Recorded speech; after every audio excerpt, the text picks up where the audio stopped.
Thank you for joining us today with Johanna Garton for Edge of the Map. We celebrate Independent Bookstore today at the Toadstool Bookshops. What is Independent Bookstore? It's a day-long nationwide celebration of brick and mortar, mom and pop, independently owned, co-operated bookshops and the role they play in our vibrant local communities. Though COVID-19 has hampered in-store events and around the country, it doesn't mean that Independent Bookstore Day is canceled. The Toadstool Bookshop is proud to host Johanna Garton here today for her book, Edge of the Map. She has interviewed more than 75 friends and family of Christine Boskoff and Charlie Fowler, including notable climbers such as Peter Habler, Nazir Sabir, Willie Benitez, Phil Powers, Mark, Hector Ponce de Leon, Steve Swenson, and Conrad Anker. Garton also spent several weeks conducting research and interviews near the site of Boskoff's death in China. Garton is a journalist, attorney, and nonprofit consultant who lives in Denver. Visit her online at johannagarton.com and on Instagram at Johanna Garton Books and Facebook at Johanna Garton. Garton also welcomes meetings with book clubs and can be reached at johanna@johannagarton.com. Great. Thank you, Elise. I'm so happy to be here for Independent Bookstore Day. This is such a special day. And I think originally it was scheduled in April of last year. And so this is sort of the rescheduled Independent Bookstore Day. And I'm just really very happy to be with you today. So thank you for having me. Thank you for joining us. Yeah. I think if it's okay, we talked a little bit about what my hopes are for the next little bit of time here. And I've got about a 20-minute presentation with slides and whatnot to sort of introduce you to Edge of the Map. And then at the end, I'm happy to take questions. So as we're having our conversation, feel free to drop in questions. And I know there'll be more people joining as we carry on, and then Elise will collect those questions and we'll talk about those at the end. So that sound good? That sounds great. Great. Okay, let me dive in here.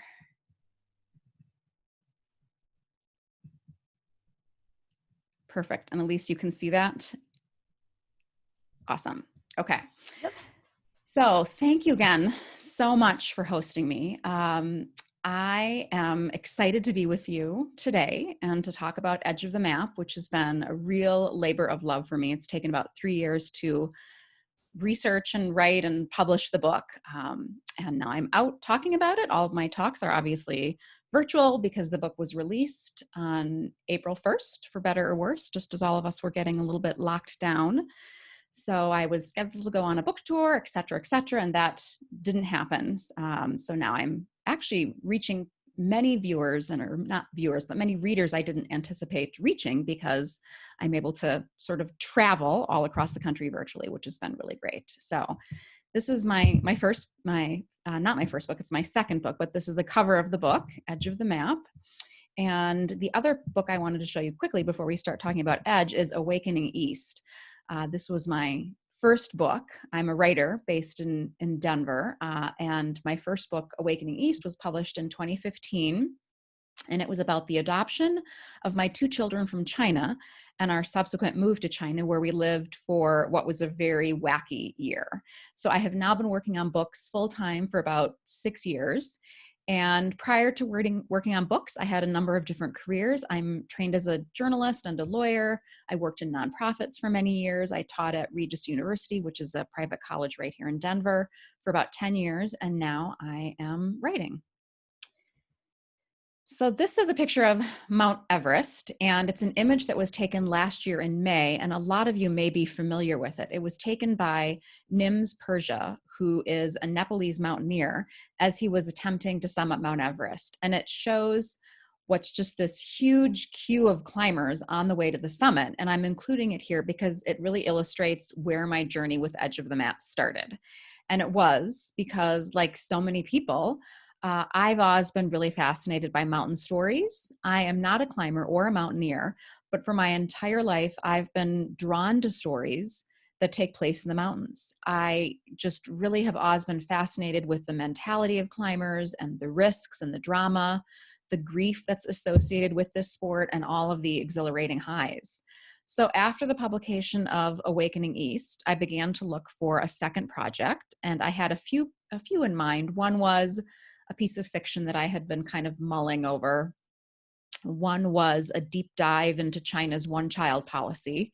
And then there was a story that my mother, who is also a writer, had been working on. And that was the story of Christine Boskoff. And Mom had been working on this project for about 10 years, but slowly began to realize that she wouldn't be able to finish what she hoped would someday be a book because of the advancement of Parkinson's disease, which she'd been living with for a few years at that point.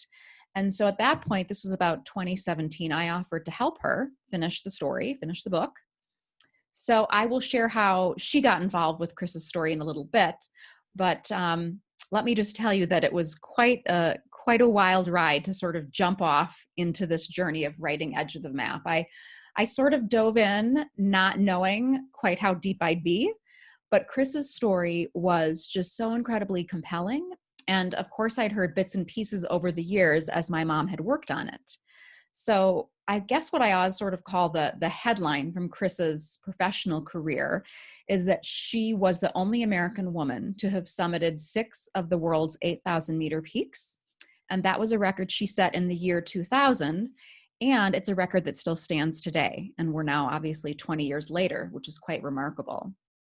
Chris had gone from a successful career as an aerospace engineer into the world of mountaineering a little bit later in life, I would say, in her mid-20s. She and her husband, Keith, I think Keith was about 16 or 17 years older than her. They had bought Seattle adventure travel company Mountain Madness from the estate of Scott Fischer, who was a guide who died on Mount Everest in 1996. And I think a lot of us remember that tragedy through the lens of John Krakauer's book, Into Thin Air. So I'm sure there are a lot of your readers who have read Into Thin Air. And I think I've got a picture. That's my next image. This is a book that was just an incredible bestseller, very controversial, and talked a lot about that particular year on Everest and got many people very interested in mountaineering. So here we have a picture of Chris, which is one of my favorites. She had just a breathtaking rise in the sport of mountaineering. And given that she was a woman, her accomplishments were even more notable, as it's a sport that was and still is dominated by men. She was never interested in having her gender define her. And so really, to me, that's what made her story really captivating and very inspiring, because it was who she was and how she approached this passion with such great humility that really made her story one that I felt needed to be told. So there are a lot of twists and turns in her story and in the narrative, but what is not a spoiler and what readers know going into the book, which is a little bit unique, is that in 2006, Chris perished in an avalanche in Western China with her climbing partner and her boyfriend, Charlie Fowler. So this was an interesting book to read or to write because I wanted to maintain suspense and intrigue. And there was quite a bit of that in the search and recovery and rescue operation that was launched when Chris and Charlie went missing. And I'll talk a little bit more about that. But it is interesting and unique because kind of opening the book, you know that she eventually dies at the end. So this is a picture of Chris and Charlie, the last photo they had taken. The two of them had gone to explore remote parts of Sichuan province. And when they didn't return on their flight home, a search and rescue operation was launched. Now, at that time, Chris and Charlie were living in Norwood, Colorado, which is near Telluride. And so the search and recovery operation involved kind of a coordinated effort between friends in Telluride and then also friends in the Seattle offices of Mountain Madness, and then also officials in China.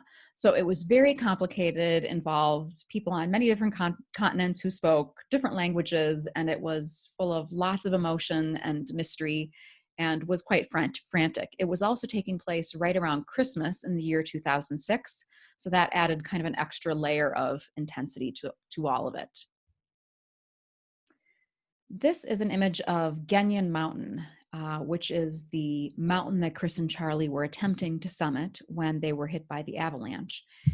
So as this process began for me, the process of researching and writing, the first place I went obviously was research, and I poured over my mom's research and I began reading every single book I could that fell into the category of what I think we would call mountain literature, mountaineering literature. And some of those books are better than others. I found that most mountaineering narratives are written by men. They're mostly memoirs. And so a lot of them were fabulous. But book after book after book, I read until eventually they sort of started to sound the same. And so at that point, I began to realize that what I wanted to read didn't exist. And what I wanted as a non mountaineer was something that could teach me a little bit about the sport, but also had humanity and depth. And by this point in my research, I had access to Chris's journals and I'd begun to talk to her family and friends. And so I knew that I wanted to capture her spirit, but I was not interested in writing just a biography. I was really fascinated with the details around climbing and the science around training for big expeditions. The complexities of running large scale expeditions was something that was really fascinating to me as well.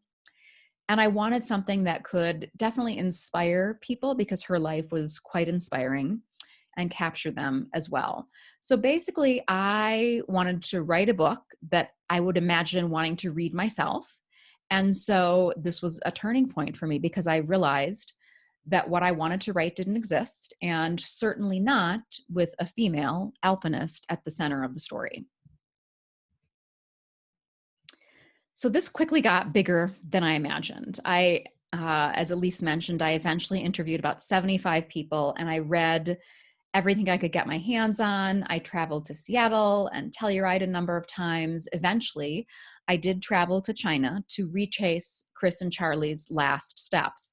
So what was interesting about this process for me was that I was constantly falling down what I always describe as these rabbit holes as a writer, because so much of this world I found to be so juicy and so intriguing. And that essentially is why we all read mountaineering narratives so voraciously, because they have these really compelling lifestyles and personalities, and people are very interested in the Sherpa life, and the environmental impact of mountaineering is something that people are talking about a lot now. The spirituality and the ethics of climbing sacred peaks, of which Ghenyon, the last mountain they climbed, was. And then obviously the role of women in leadership positions in sports dominated by men was a big theme that I wanted to explore. And so I found that I wanted to include all of these pieces. And ultimately, I think I wrote a story that has something for everybody to sort of be interested in and a rabbit hole to fall down. But it also weaves together really interesting personalities and side stories while being very grounded in the story of this incredibly humble woman and her passion to climb. So just a few intros before we get into questions, but I like to do this because I like to give you a little snippet of other people that you're going to meet in the story. So this is Keith Boskoff, Chris's husband. And as I said, he's the one who got her hooked on mountaineering. They met in Atlanta. Chris was an aerospace engineer for the first part of her professional career, and she worked at Lockheed, and Keith introduced her again to the sport of mountaineering. Then I think we've got a couple pictures of Scott Fischer. So Scott Fischer and Chris met one time in 1995, the year before he died on Everest. And so I was actually able to recreate that particular scene, the day and the scene where they had an interaction with help. I definitely needed help recreating that scene. Part of the challenge with writing the book was that so many of the players and the characters in the book, and I call them characters even though they were actual real people, had passed away. And I was really adamant that this not be historical fiction, but that it remain wholly a work of nonfiction, I guess what we would call creative nonfiction or narrative nonfiction. And the line between those two genres is oftentimes a little bit blurry. But I wanted readers to feel confident that everything that they were reading was absolutely accurate. So in those few scenes where I had no living people to speak with, I had to really rely heavily on other conversations I would have with people who had relayed those scenes to them, or newspaper or video that existed that sort of talked about those moments in time, which was really arduous, but I think ended up resulting in a really compelling book. This is another picture of Scott. And then we come to Charlie Fowler. So this is Charlie Fowler in the, I want to say the mid 1990s or mid 1980s or so. He also was quite a bit older than Chris. I think he was a dozen years older than Chris. And he was just an incredible, iconic rock climber in Colorado. And then we have an older picture of Charlie. This is probably closer to 2005 or so.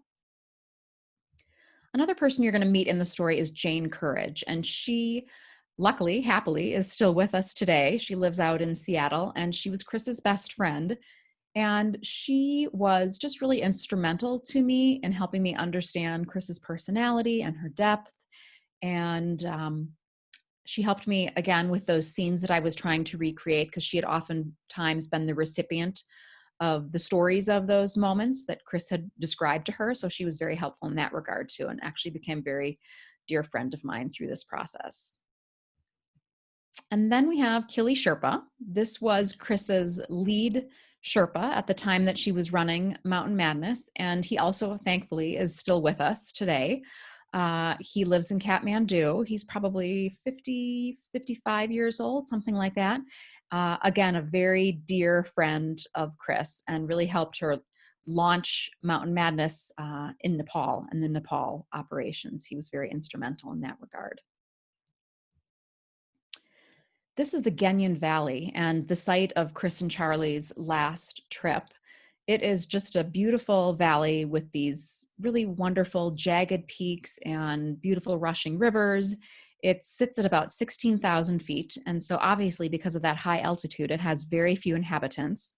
I was really lucky to be able to travel there and to be able to go there so that I could write those final scenes and chapters in the book in a more authentic way, which was very important to me.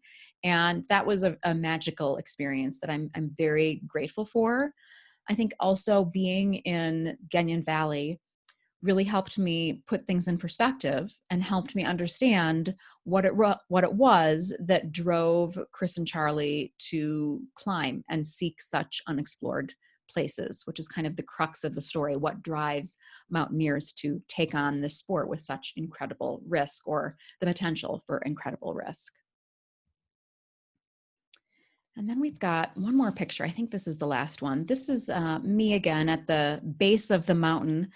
There's a beautiful monastery, and this is me with a couple of the monks at the monastery.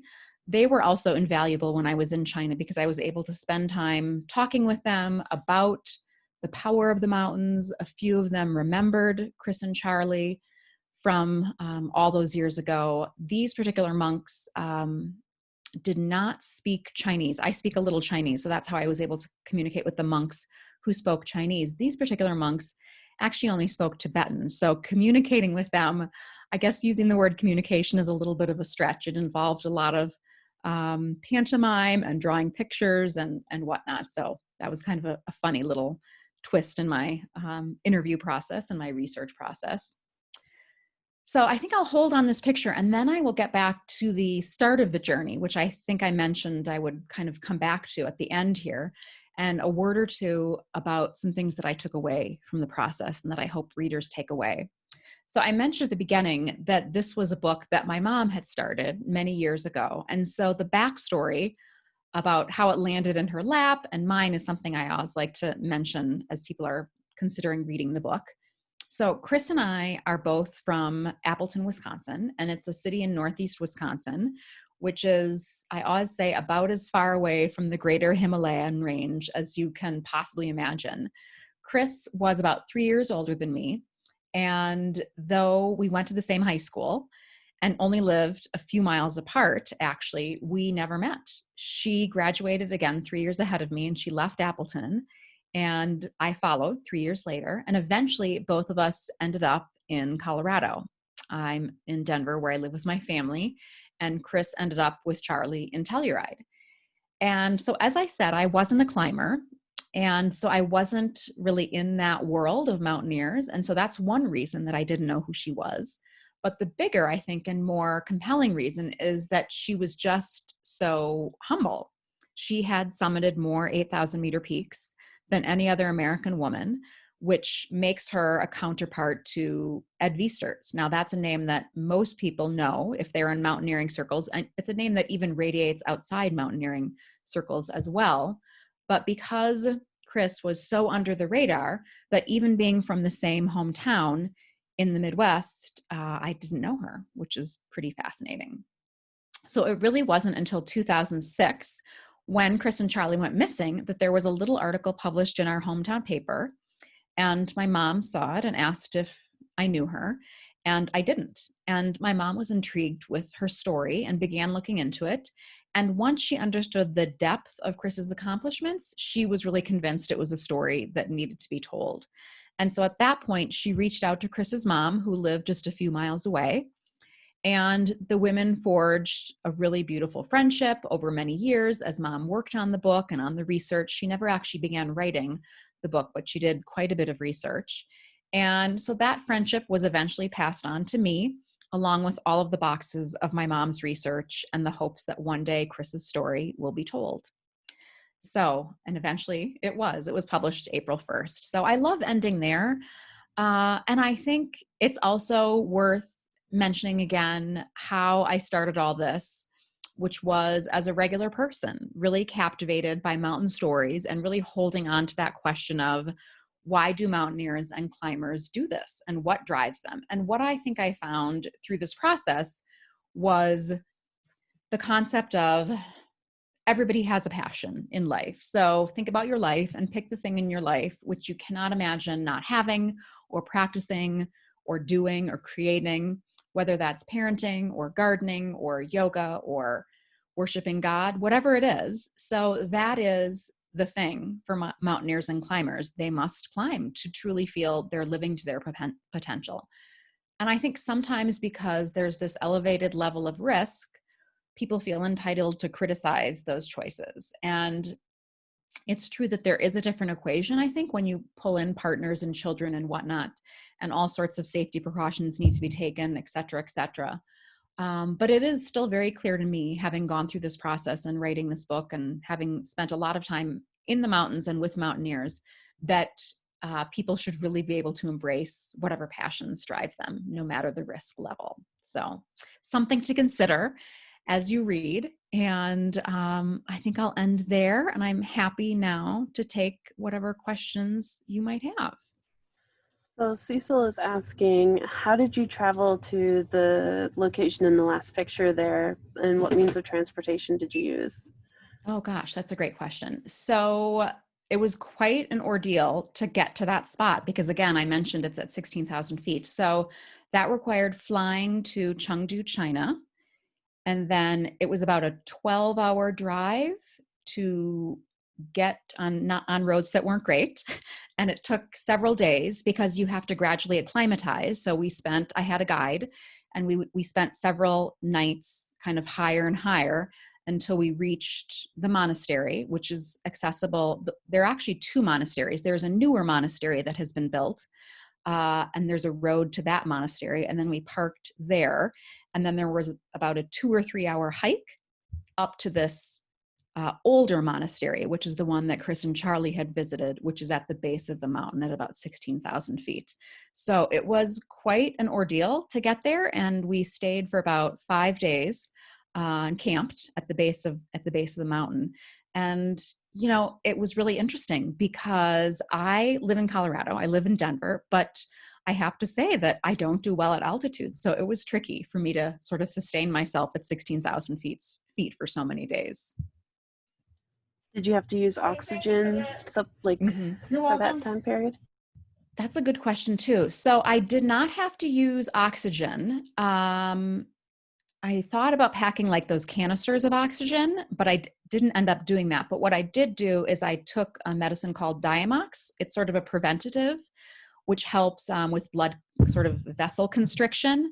And so I took that as a preventative to sort of help avoid headaches and nausea and fatigue and those kind of symptoms that kick in as part of high altitude mountain sickness. And that helped a little bit, but I would say I was still a bit foggy. And it was interesting for me to consider because again, I was only at 16,000 feet. And when we think about high altitude mountaineers, they are up at 26, 27, 28,000 feet, which is pretty astonishing. That is pretty high. Yeah. um, what was your biggest surprise as you researched and wrote the book?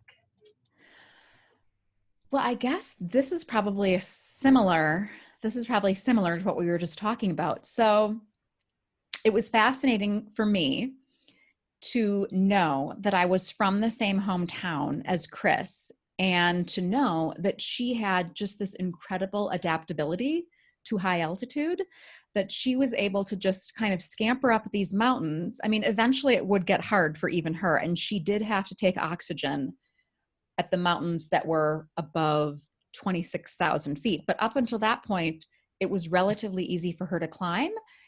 And so I grew up in the same hometown, and I absolutely wilt when I go above anything that's 10,000 feet. So for example, yesterday, my son and I climbed a 14,000 foot mountain here in Colorado, and I was a mess when we finished because the altitude really got me. And when I was at the top of that 14,000 foot peak, I thought, oh my gosh, Mount Everest is twice this. I cannot imagine. So I think that was the biggest surprise. And it ended up sending me down one of these rabbit holes, studying about the science and the physiology of what makes some people able to adapt to high altitude and others not. So interesting and surprising. What were people generally open to talking to you about Chris and Charlie and Scott's lives? Yes, they were. They were very interested in having the story told. There aren't any other books, obviously, there are no other books, obviously, on Chris, but not only that, there are not any other books that I've been able to find on women, American women mountaineers. And that's because at this level, there just aren't that many of them. So people were very anxious to have this story told and welcoming. And most of the people I talked, not most, but a lot of the people I talked to had that initial contact with my mother over the course of many years. And so having me kind of step in and continue that relationship, that actually was really helpful and worked well. There were only a few people who I think were hesitant to talk to me. And then I obviously didn't bother them with that. What was it like to publish a book in the midst of the pandemic? Oh gosh. So that was unexpected. We kind of got to about mid-March and it was clear that this was going to be a very different process than we thought. So I would say there were parts of it, and there still are parts of it that are very joyful. I've been very honored and I'm so thankful that this has allowed me to reach lots of different segments of a potential readership. I mean, I'm talking to you now in New Hampshire, and I don't imagine I would have gotten out on a book tour and been able to be with you sitting in your shop in New Hampshire. So from that perspective, it's been really great. And also the concept of people have more time to read now, part of that is true. I mean, I think as an author, I've also felt like after a few months, people became very weary. And so oftentimes I think people sort of got sick of books and turned more to television and whatnot. But I do think the book reached more people in some way because of the pandemic. But overall, it's been pretty heartbreaking, honestly, because I've had to watch as all the independent bookstores all over the country have closed, and most of them remain at least sort of semi-closed now. Some open with restrictions, obviously, Toadstool, you know how that's been. And then also all the libraries as well have been closed, and most of them remain closed as well. And then the book tour being canceled, and then obviously having people go through a real economic downturn such that many people can barely afford food, much less books. So it's been hard on one hand, but also quite joyful. And I think one thing that I'm hoping is that the book will have a very slow yet upward rise. That's what I've seen since April. People are still finding out about it, and I'm so happy that they are. People who get their hands on it read it and don't just like it, but they actually quite love it and then pass it on to friends and family. And so that's been great. That is amazing. What is your next project?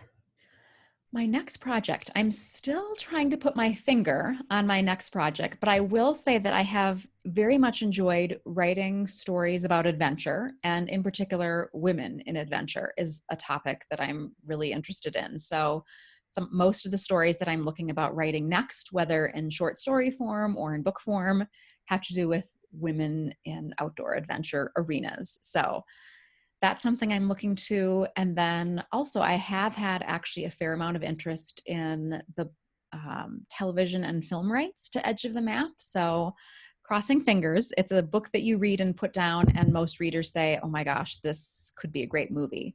So, I'm very much hoping that that might be something we see at some point in the future, also. That would be really cool. Yeah. Cecil is saying that one photo that you had of Everest Peak, that queue Mm-hmm. of people, was a really gorgeous photo, and I agree, it was a really amazing photo. Oh, wasn't it And incredible? yeah, Yeah.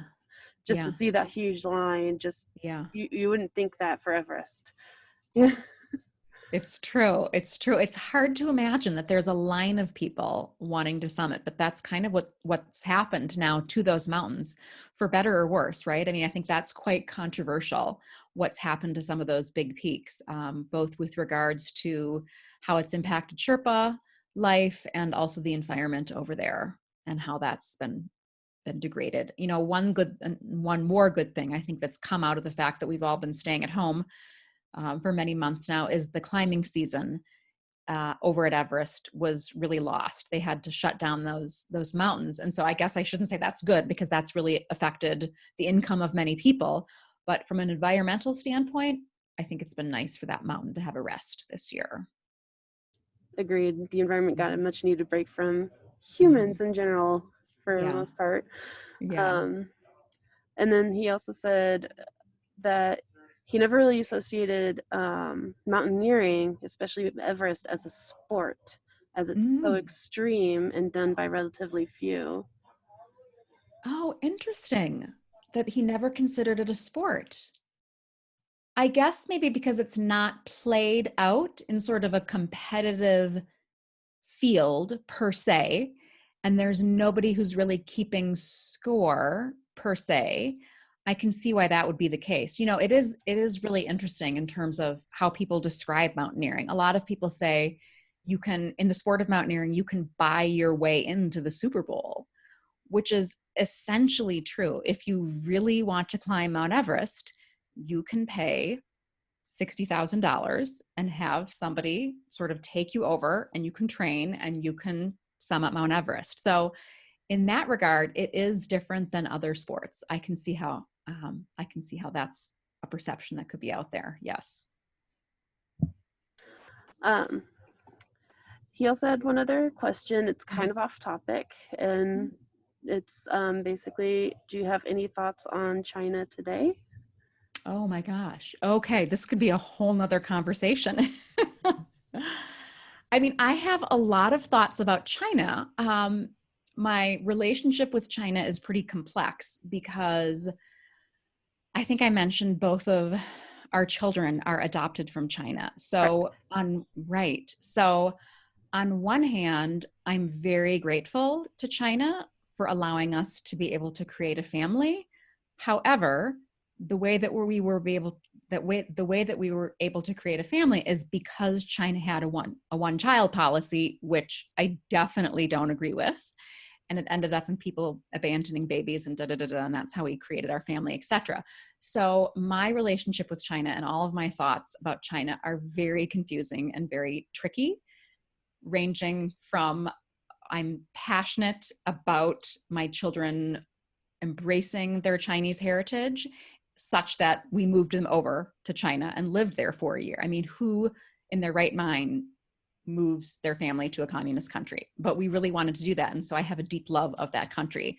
But on the other hand, there's so many things that are so frustrating about that country and their politics and the way they interact with the rest of the world that it's kind of this push pull.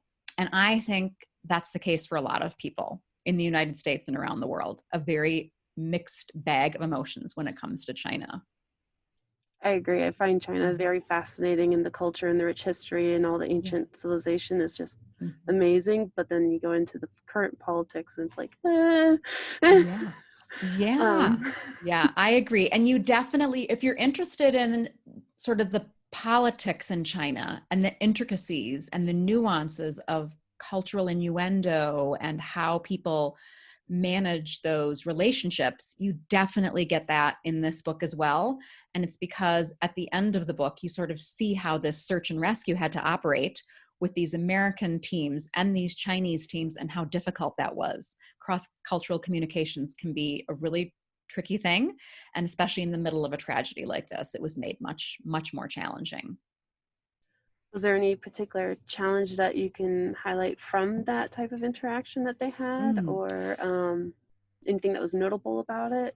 Yeah. I mean, I think the one thing that comes to mind is in China, there's this concept of losing face. And so they always want to be putting their best foot forward. And so I think on some level, they felt very responsible for finding Chris and Charlie and making sure that they were brought home safely. And when more time passed and it became apparent that that might not happen, that on a certain level got kind of embarrassing for the Chinese government. And then they tried to cover for it um, so that they wouldn't lose face. And that became very difficult because that concept and how to navigate that particular part of their culture was something that Americans on the search team didn't necessarily understand. And that caused quite a bit of friction that you'll read about. So if you're interested in that particular piece, um, this is going to work for you. You're going to like that at the end. That's cool. All right. Cecil says that he's looking forward to reading this book, and thank you very much for sharing what you did with us today. Great. Mhm. Thank you. Yeah. Great. Um, I thought that was really great, and all the information you gave was pretty amazing and fascinating. It makes me definitely want to pick up the book. Good. Good, good. Oh, I'm so happy. Yeah. It's one of those books that you look at the cover and you see the cover and it's Edge of the Map, The Mountain Life of Christine Boskoff. So you sort of think, oh, it's a biography of a female mountaineer, which that is interesting in and of itself, but it's so much more as you get into it. I mean, the closest book that you can compare it to is Into Thin Air, which I think is wonderful that people are comparing it to Into Thin Air now.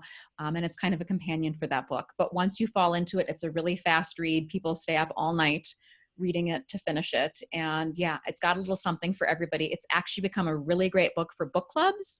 So if any of your readers are interested in reading it for their book club, another great thing that's come out of the past few months is that I, as an author, have been really accessible to meet with book clubs after they finish the book. I have a whole other presentation that's called Secrets Behind Edge of the Map, which I do with book clubs after they read it. And so book clubs oftentimes don't get a chance to meet with authors. And so this is an exception to that rule right now in our time. So happy to do that.